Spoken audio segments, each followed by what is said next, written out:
shopping. Kalau anda ke Itali, terutamanya di Florence dan Milan, anda pasti teruja dengan pelbagai jenama terkenal dunia. Kalau nak beli barang dengan jauh lebih murah dengan potongan harga 30 hingga 70%, anda kena kunjungi outlet terbesar di Eropah iaitu Serravalle Outlet di sini. Let's go!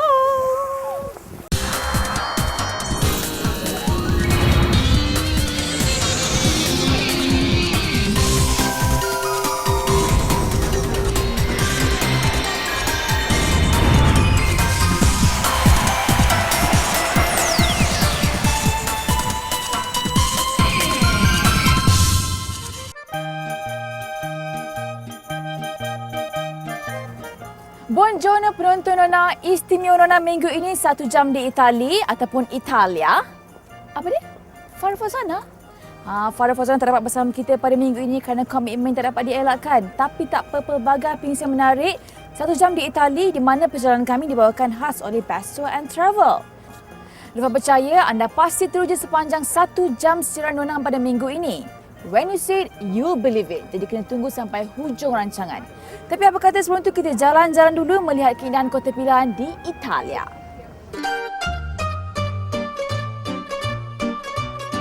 Italia atau Italia memang terkenal dengan keindahan panoramanya yang indah dan mengasyikkan.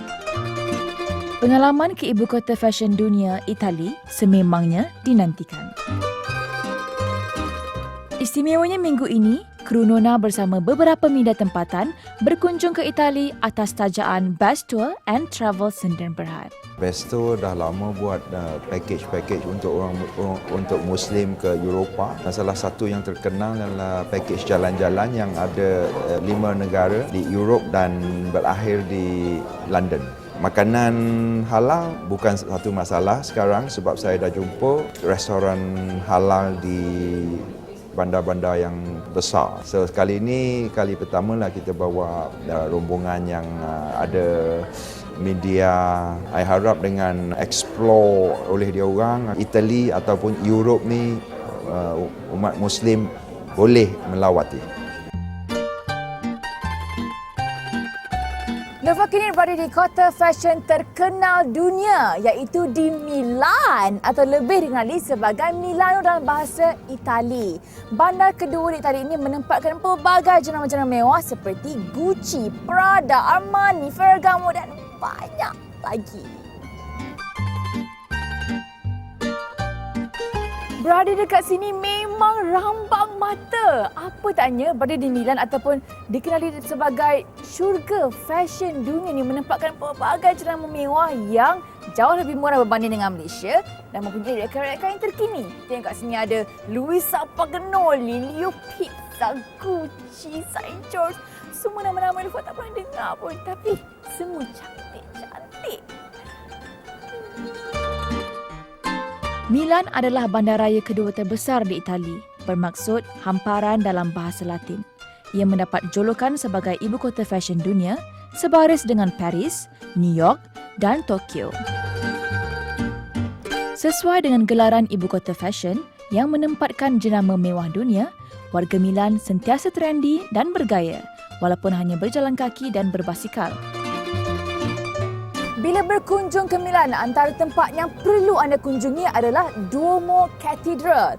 Gereja ini dibina pada abad 14 dan mengambil masa selama 423 tahun untuk siap.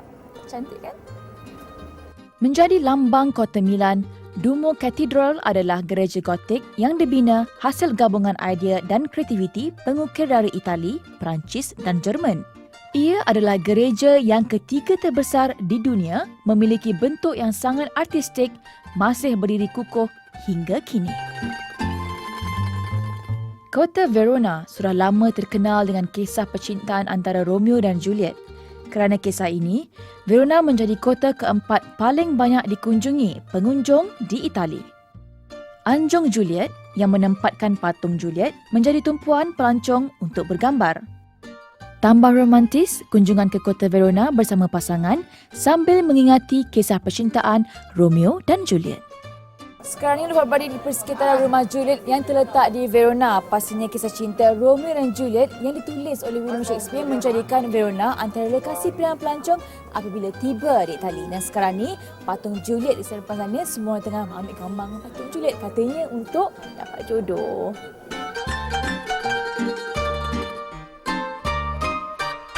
Terletak di utara Itali, Venice antara kota romantik sesuai bagi pasangan berbulan madu.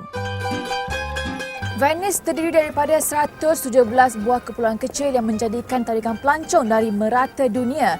Uniknya di sini, bangunan dihubungkan dengan 150 buah terusan. Kota yang mempunyai populasi penduduk lebih kurang 271,500 ini juga dikenali sebagai City of Light, City of Water, La Dominante, The Floating City dan sebagainya.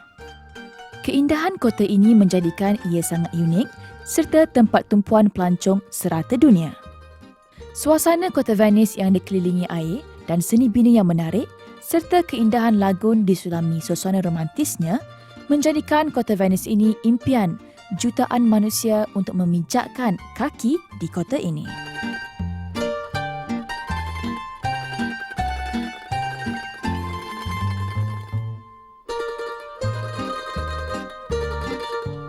Vatican City adalah antara negara yang terkecil di dunia yang terletak di dalam ibu kota Rom. Ia juga adalah sebuah negara di dalam bandar dan apa yang menjadi tarikan di sini adalah gereja yang terbesar di dunia iaitu Saint Peter. Kota Vatikan dalam bahasa Latin Civitatis Vaticanae memiliki keluasan tanah hanya 44 hektar sahaja. Negara kota ini dibentuk sejak tahun 1929 melalui perjanjian Lantern antara kerajaan Itali dan Tahta Suci atau Holy See. Ia adalah pusat pentadbiran Gereja Roman Katolik sedunia. Wilayah kota Vatikan ini dikelilingi satu tembok yang juga menjadi sempadan antarabangsa antara kota Vatikan dan negara Itali.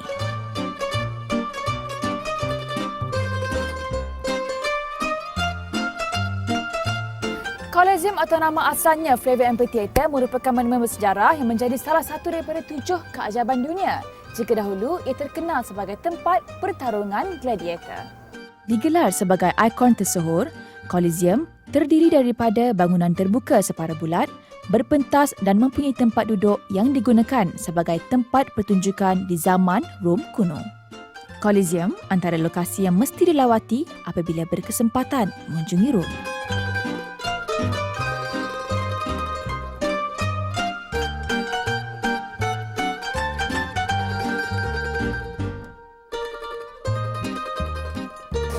Lufa kini berada di Trevi Fountain ataupun kolam air bersama patung Dewa Neptune. Menurut mitos, kalau kita baling shilling ke dalamnya, kita akan kembali ke Rom. Dengan ketinggian 25.9 meter dan selebar 19.8 meter, Trevi Fountain atau Fontana di Trevi letaknya di Palazzo Poli di Rom adalah kolam indah terkenal dengan tradisi dan kepercayaan melemparkan wang shilling ke dalamnya.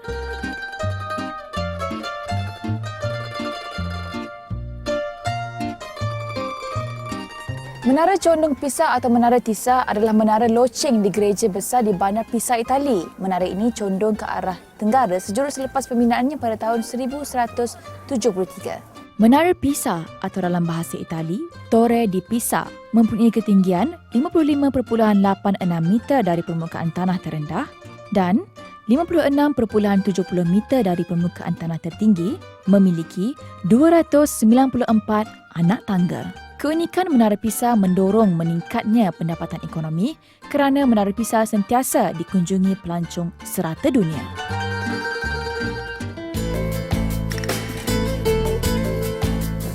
Pereka fashion Hindia Kilim cukup terkenal dengan konsep rekaan cyber dan futuristiknya. Beliau sentiasa membuat kejutan dengan gaya rekaannya. Berlatar belakangkan kota indah Itali, Hideaki mempamerkan rekaan kebaya terbarunya. Sentiasa memberi kejutan dalam setiap rekaannya, kemunculannya sentiasa dinanti, itulah pereka fashion yang terkenal dengan rekaan futuristik Hideaki Lim. Mengorak langkah jauh ke kota indah Itali, Hideaki menampilkan rekaan kebaya terkininya yang berunsurkan cyber. Kali ini Hideaki memperagakan koleksi Hideaki Cyber Kebaya di Kota Indah, Itali. Keunikan kain dia yang stretchable, yang tak ada kedut. Hideaki nak mempromosikan traditional kostum Malaysia dekat Kota yang Indah, Itali. Kemudian adakan satu cross culture Malaysia dengan Itali. Rekaan pada hadapan kebaya lebih ke arah tradisional, manakala di belakangnya pula diberi suntikan moden. Memilih fabrik kapas dan spandex yang tidak berkedut, menurut Hideaki, ia sesuai digayakan di pelbagai acara dan mudah dibawa ke mana sahaja. Keunikan cutting design kebaya ni tak ada buat potongan princess cut, tapi dia masih nampak slim cut sebab kain dia yang flexible.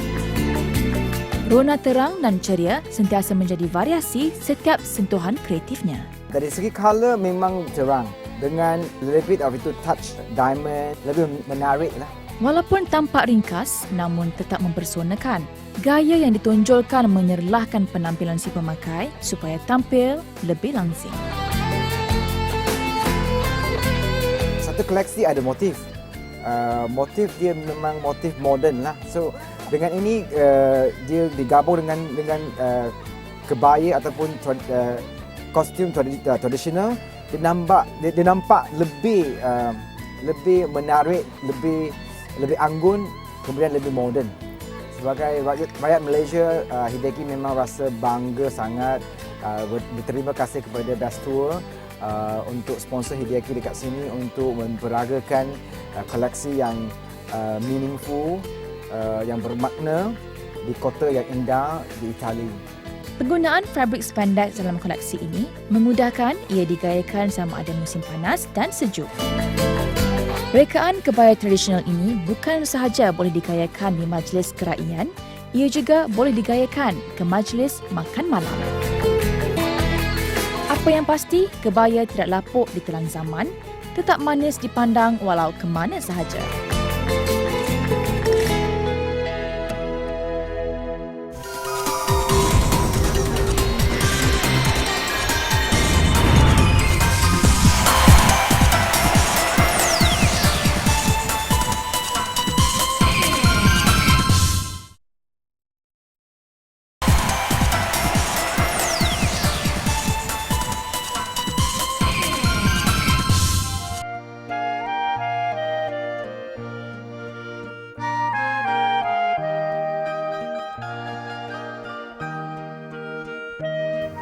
Jika ke Itali tak sah kalau tak beli barangan kulitnya. Itali dikatakan antara pengeluar barangan kulit buatan tangan terbaik di dunia. Antaranya kasut, beg tangan, jaket dan sebagainya. Di Florence umpamanya terdapat beberapa jenama barangan kulit yang terkenal diasaskan di kota ini. Malah kebanyakan industri kulit di sini dimulakan seawal zaman Renaissance lagi.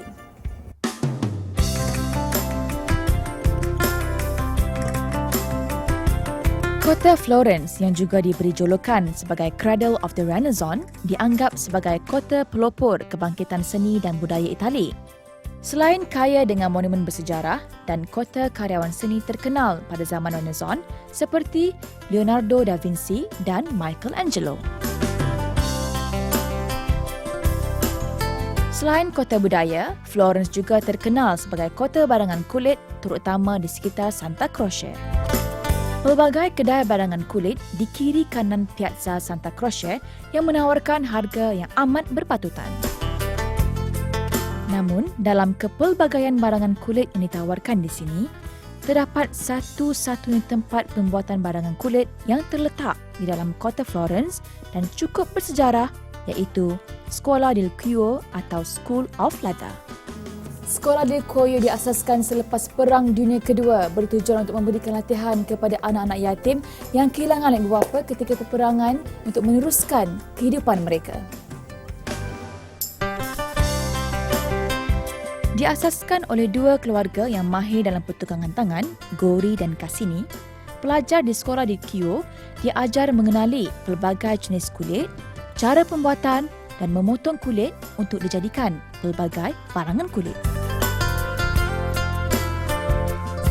Menurut Laura Gori, yang juga anak kepada pengasas sekolah ini, Marcello Gori, bermula tahun 1950, barulah sekolah ini membuka pintunya kepada masyarakat bagi menerima tempahan secara komersial dan mengambil pelajar luar untuk belajar di sekolah ini.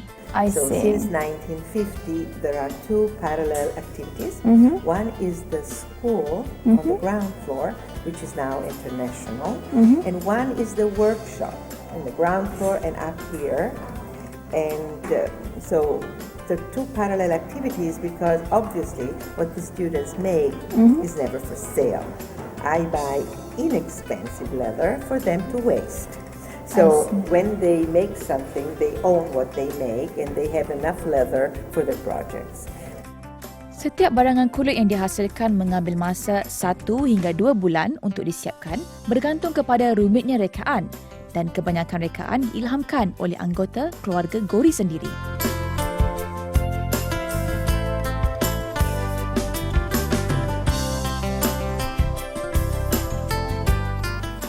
Apa yang membuatkan sekolah dekor terkenal di Florence adalah kerana hasil kulitnya yang begitu tinggi dan cara pembuatannya dikekalkan secara tradisional.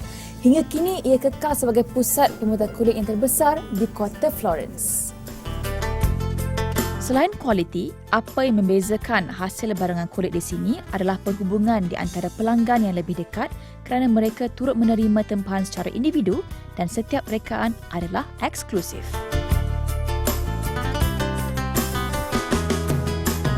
What's the real big difference between us and elsewhere? Yeah. They are, first of all, factories, which means that most of production is machinery made. Whereas here we are artisans. So machinery 100% are handmade. just the basic ones, the sewing machine, the and cutting. a couple of, no, the cutting we do by hand.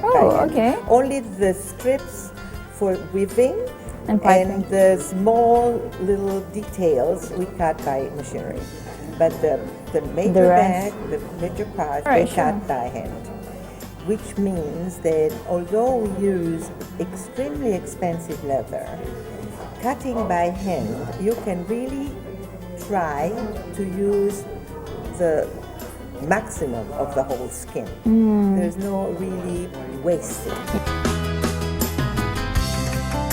Selepas beberapa dekad, sekolah di Kew masih kekal sebagai bengkel penghasilan barangan kulit terbesar di dalam kota Florence dan menjadi pilihan ramai termasuk golongan ternama seperti keluarga diraja England, Sweden, Jepun dan selebriti Gwyneth Paltrow serta Steven Spielberg.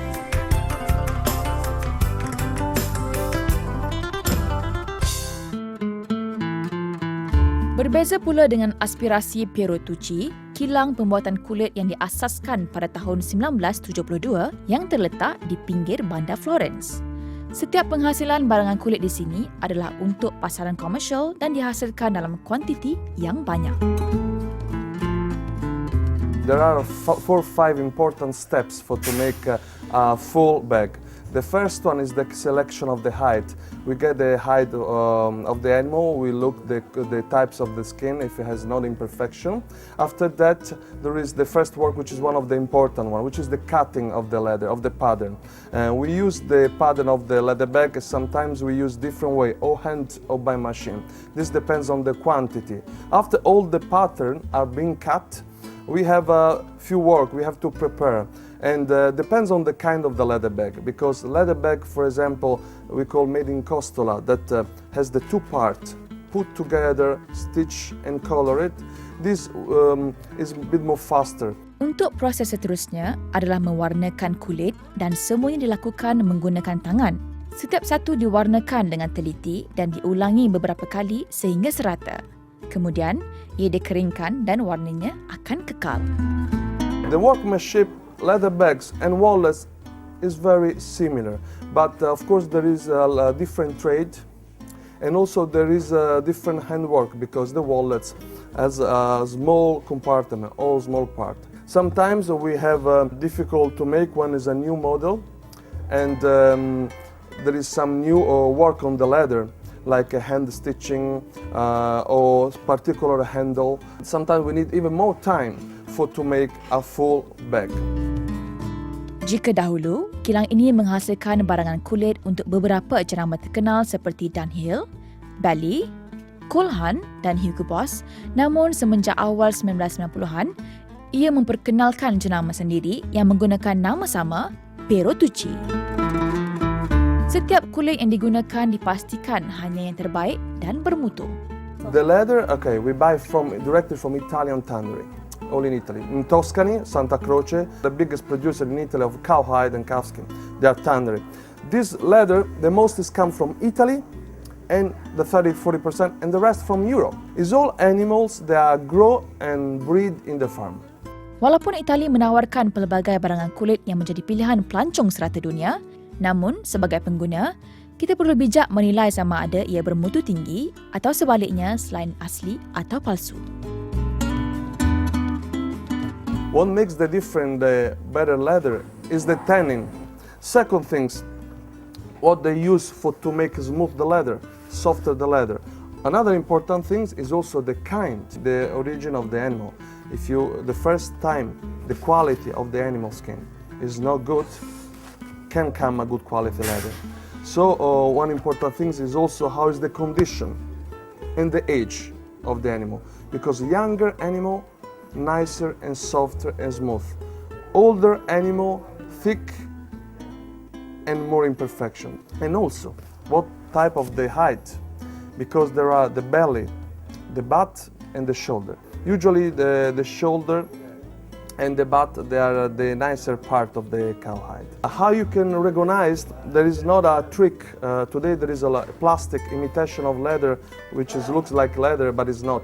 The leather, I tell you, also if it's the best quality, always has some little imperfection. If it's too beautiful, that means probably it's not leather. Another important thing about the good quality leather is also how is durable the leather. That's also what makes between good quality leather and inexpensive leather. Dari Milan ke Rome, dari Verona ke Florence, bagi mereka yang kali pertama menjejak kaki ke Itali, apa yang ditawarkan di setiap kotanya cukup mengasyikkan. Dan yang pasti, sebuah tas tangan kulit perlu dimiliki untuk kepuasan diri dan kenangan abadi.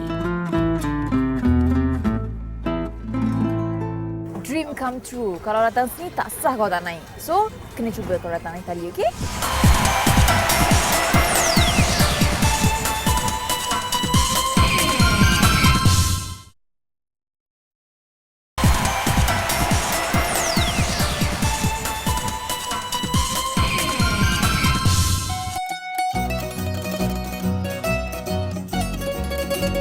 Venice, kota romantis, bandar gugusan yang mempunyai lebih 100 pulau kecil ini dikatakan dikunjungi hampir 20 juta pelancong setiap tahun.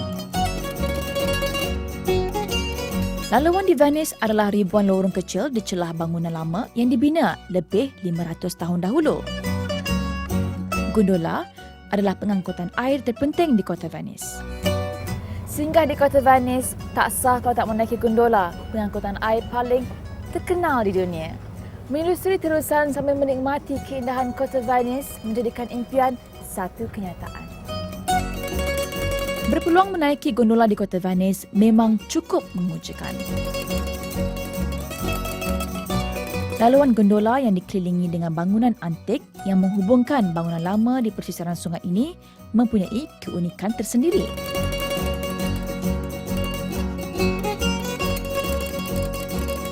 Bermula dari jeti Grand Canal, gondola bersedia membawa pelancong serata dunia menikmati keindahan kota Venice secara umum.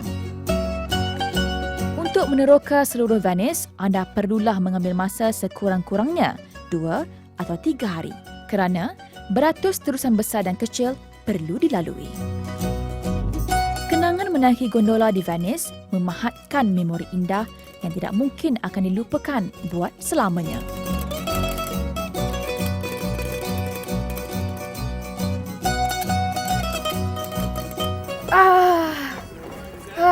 Puas hati pada ini. Puas orang yang cakap dream come true. Kalau datang sini tak sah kalau tak naik. So, kena cuba kalau datang Itali, okey?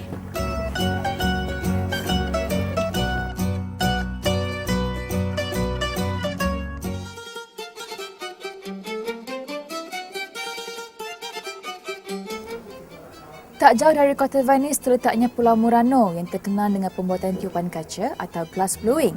Antara yang cukup terkenal di sini ialah Venetian glass. Selain dikenali dengan terusannya yang bertali arus, gondolanya dan malah dianggap antara kota romantik di dunia, Venice turut dikenali dengan hasil seni tiupan kaca atau glass blowing. Industri kaca Venice atau Venetian glass bermula sejak abad ke-13 lagi dan kebanyakan syarikat seni tiupan kaca ini berpusat di Pulau Murano yang berdekatan Venice. Antara pengeluar kaca Venice yang terkenal adalah Vescia Murano yang terletak tidak jauh dari tempat tumpuan pelancong Piazza San Marco. In Venice we make glass and crystal, and the difference is the amount of lead. But we are more specialized in glass. We also make crystal.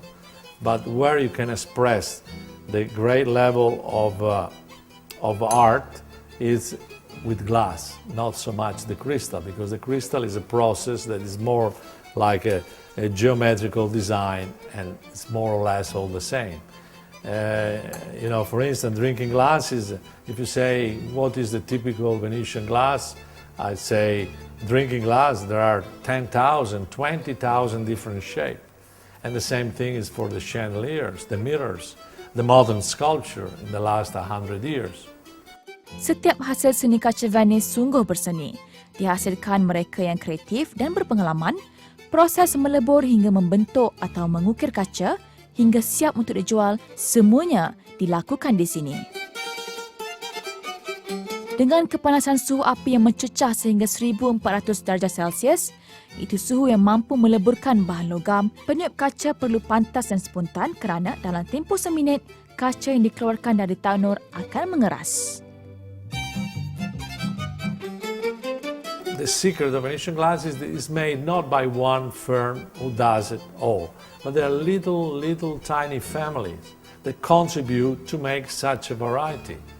And we do follow the tradition. We have customers that bought something like this 100 years ago, and they can still come and find exactly the same piece. Menurut Ethel lagi, selain set meja makan yang bersalut emas 24 karat, yang menjadi pilihan utama pelanggan, lampu chandelier, hiasan meja, dinding dan aksesori untuk lelaki dan wanita juga turut dihasilkan di sini. Harganya pula bergantung kepada kehalusan seni pembuatannya selain tempoh yang diperlukan bagi menghasilkan setiap seni kaca yang dipilih. Apa yang pasti, selain menaiki gondola, kunjungan ke kota romantik Venice tidak lengkap sekiranya tidak mendapatkan hiasan kaca Venice untuk dijadikan koleksi peribadi ataupun oleh-oleh.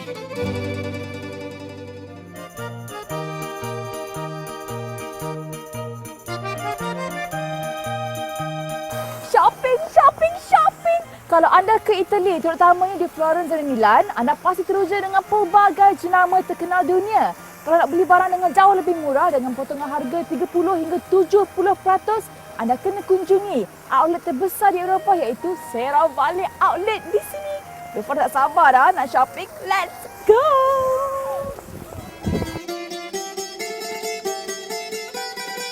Serravalle Designer Outlet yang terletak di Milan, Itali adalah sebuah factory outlet paling terbesar di Eropah. Dengan potongan harga istimewa yang diberikan, ia menerima kunjungan pelancong hampir 5 juta setiap minggu dari seluruh dunia. Menempatkan hampir semua jenama mewah dunia seperti Prada, Versace, Salvatore Ferragamo, Bulgari dan sebagainya. Serravalle Designer Outlet was the first outlet built in Italy, and this is the main difference. It belongs to MacArthur Glen, the greatest developer across Europe, owner and developer of designer outlet villages. Now actually we are 21 and we are moving on with the further development. Serravalle is the biggest in Europe because we have 180 stores occupying roughly 40,000 square meter GLA. We have stores belonging to every category, from the designer collection to footwear, accessories, homeware, kidswear, and they are all offered at a price reduced from 30 to 70% from the retail price. Versace, Prada, Fratelli Rosati. Roberto Cavalli.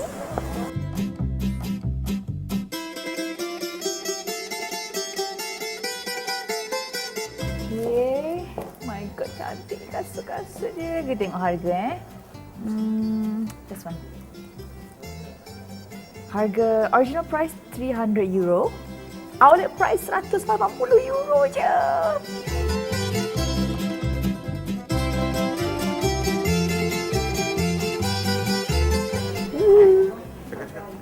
Ni tengah nak cuba.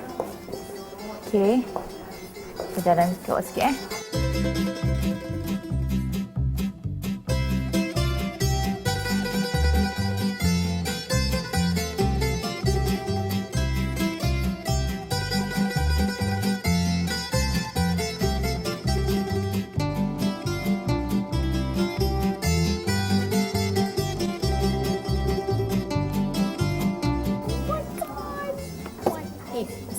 €6 only.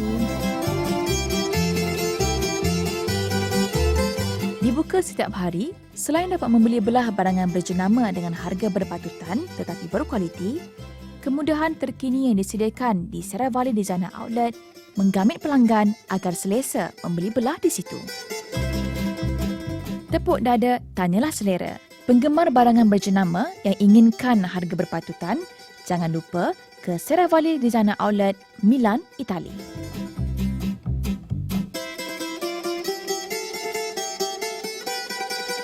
Bagai taman rindukan kembang, ku rindu padamu, oh sayang.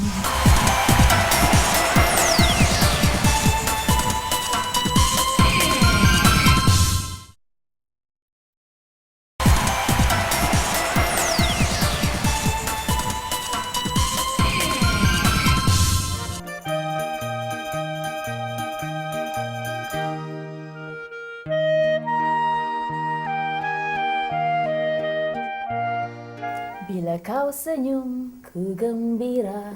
Bila kau sedih ku menangis, bagai taman rindukan kembang, ku rindu padamu, oh sayang. Wah, itu dia alunan suara dari penyanyi asal Yunizar Hussein. Apa khabar? Baik, terima kasih. Selamat datang ke Rom. Sudi berjumpa dengan saya. Lufa sebenarnya tak sabar nak jumpa sebab banyak sangat soalan-soalan yang Lufa nak tanya Kak Jun. Lufa panggil Kak Jun boleh? Boleh. Banyak sangat soalan-soalan yang pastinya ramai penonton-penonton nak tanya, nak tahu juga. Jadi pertama sekali Lufa nak tahu perkembangan sekarang. Dah lama menghilangkan diri dari bidang nyanyian. Apa yang Kak Jun buat sebenarnya sekarang ni? Di Rom ni. Oh. Okey, kita tak boleh langsung datang ke Rom sebab saya punya titik permulaan. Tidak. Sebenarnya sudah 35 tahun saya tidak menyanyi. Tapi bagaikan seorang penyanyi, saya tetap menyanyi tetapi mengikuti evolusi hidup ya. Dari peringkat ke peringkat berubah, dari single bersuami and then berumah tangga dengan anak-anak, and then kegiatan saya makin lama makin berubahlah dari satu stage ke ya. Mula dikenali selepas memasuki bintang RTM pada 1978, Yunizar Hussein pernah popular menerusi lagu duet bersama Dato' M. Nasir selain lagu yang cukup menyentuh hati di hari persandinganmu.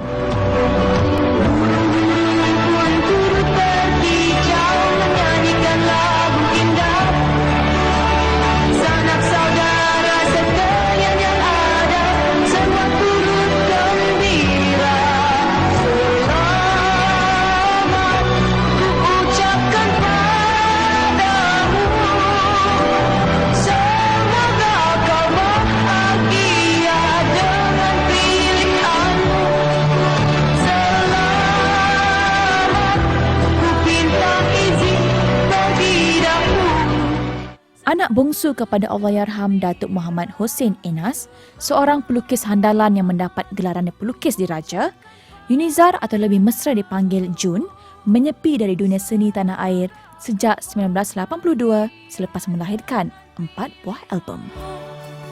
Mungkin Kak Jun nak ceritakan macam mana boleh berjumpa dengan suami. Titik permulaan. Titik permulaan bertemu dengan suami saya sewaktu saya bekerja di Brunei. Waktu tu saya pereka untuk rumah sebagai interior designer ya. Jadi waktu itu saya dihantar ke Paris dan sementara sebelum sampai ke Paris ada transit di Karachi. Di situlah saya bertemu suami saya di Karachi kerana masalah dengan engineering dengan kapal terbang. Okay. Jadi mereka mengatakan okey kami harus bermalam di sini. Dan saya pun menelepon teman-teman saya yang saya kenal di Karachi dan mengatakan, kenapa tidur kat hotel? You sorang-sorang. Datang rumah kita, malam ni kebetulan ada pesta. So di situlah saya bertemu dengan suami saya. Jom pergi tempat sana. Kita cakap banyak lagi Because I berdiri, kaki I tak kuat lah. Selamat wahai pengantin baru, semoga bahagia ke anak cucu. Selamat tinggal sayangku, semoga gembira selalu. Betapa sedih, betapa pilu, melihat kau berdua di situ. Bersama duduk di atas takhta di hari persandinganmu. Berkahwin di Karachi, Pakistan dengan warga Itali yang bertugas sebagai pegawai diplomatik, Michele Rinieri pada 1992 menuntut Yunizar mengikut suaminya bertugas di merata negara. Pasangan bahagia ini dikurniai sepasang cahaya mata, Francisco Fahad 18 tahun dan Karima Altia 14 tahun yang turut mengikut jejak langkahnya meminati muzik. Every time you open your eyes and realize what it's like, and every time you open your mind and know that you're not fine, yeah. Oh baby, life's hard but we got to accept who we are. And Sekarang barulah santai. Baru boleh tanya macam-macam soalan lagi. Dan Lufa, setahu Lufa lah, sekarang dah 35 tahun Kak Jun tak menyanyi. Tak rindu ke nak menyanyi balik? Sebenarnya saya sering menyanyi. Waktu saya kerja di Brunei, saya nyanyi dengan Didier Lockwood. Itu adalah pemain violinis terkenal di Perancis. Waktu saya di Karachi, saya nyanyi juga. Saya main saxophone. The best thing about music, you ada key, you ada dia punya it's international, it's universal. Siapa-siapa boleh ikut. So, I tak suka planning. I suka buat spontaneity. Di mana saya berada, saya selalu menyanyi. Pasal muzik juga, Lufa dapat tahu yang suami Kak Jun pun minat muzik juga kan? Yeah. Tapi berbeza. Ya, dia koleksi CD. Tengoklah, koleksi kita orang ada 5,000. Wow. Dia suka acid jazz. Dia suka jazz. Dia suka kebanyakannya macam new age music ya. Macam kat rumah ni pun banyak painting-painting yang Lufa tengok memang daripada Kak Jun dan juga suami sendiri kan? Ya. Anak-anak macam mana? Anak-anak melukis juga. Tapi anak-anak artis ikut jejak datuk dia. Dan juga artis sebagai pemuzik seperti ibunya. Macam anak saya lelaki pandai main gitar. Dia main gitar bass, main gitar lead dan main gitar klasik. Sementara anak saya yang perempuan yang kedua tu, Karima, dia suka menyanyi dan bukan sebarang menyanyi. Dia suka mencipta lagu dan dengan inspirasi keadaan sekarang. Masa lapang, apa yang Kak Jun buat masa lapang? Okey, masa lapang saya melukis, saya mengubah barang-barang yang saya lihat sebagai recycle, saya mengubah, membuatnya sebagai lampu ke atau air pancuran ke, dan saya buat saya punya kalung sendiri. Lufa dapat tahu juga yang Kak Jun pandai buat aromaterapi untuk melega ataupun menghilangkan stres, betul ke? Sebenarnya iya, betul juga. Tapi stres itu kalau saya buat aromaterapi, saya buat essential oil. Itu adalah minyak asli dari tumbuhan. Kalau stres, kombinasi bagus untuk stres ialah geranium dengan peppermint dengan sedikit black pepper ya. Itu paling mahal sekali. Nah, kombinasi ini akan menenangkan kita punya jasad. Kerana stres itu sewaktu jasad kita ni tak seimbang. Jadi untuk membalancekan energi. I see. Lights gone, days end, struggling to pay rent. Long nights, strange men. And they say, Walaupun sebahagian usianya menetap di luar negara, Yunizar Hussein tetap bangga menjadi anak Malaysia. Berkebalian bertutur dalam bahasa Itali, Sepanyol, Perancis, Thailand, Urdu dan Indonesia, sikap ceria dan keramahannya menyebabkan sesiapa yang baru bertemu umpama sudah bertahun-tahun mengenalinya. Diriku ke alam baru.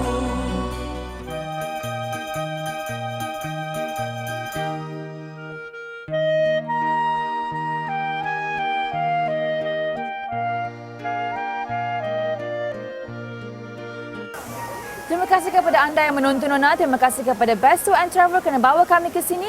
Jangan lupa untuk layari Facebook Nona atau tweet, dan jika anda mempunyai sebarang komen, boleh kongsikan dengan kami menerusi nona@tv3.com.my. Jika ada jodoh, jika ada rezeki, jumpa lagi di sini di Itali. Saya Noni Lofa dari Rome, Itali.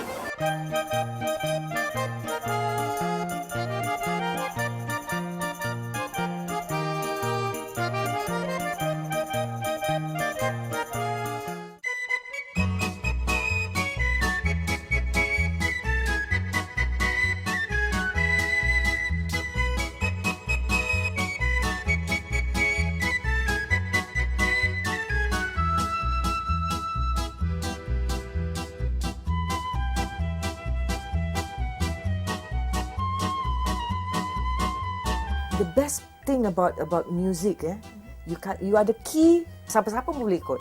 So, I tak suka planning, I suka buat spontaneity. Di mana saya berada, saya selalu menyanyi. lights gone, days end, struggling to pay rent. Long nights, strange men.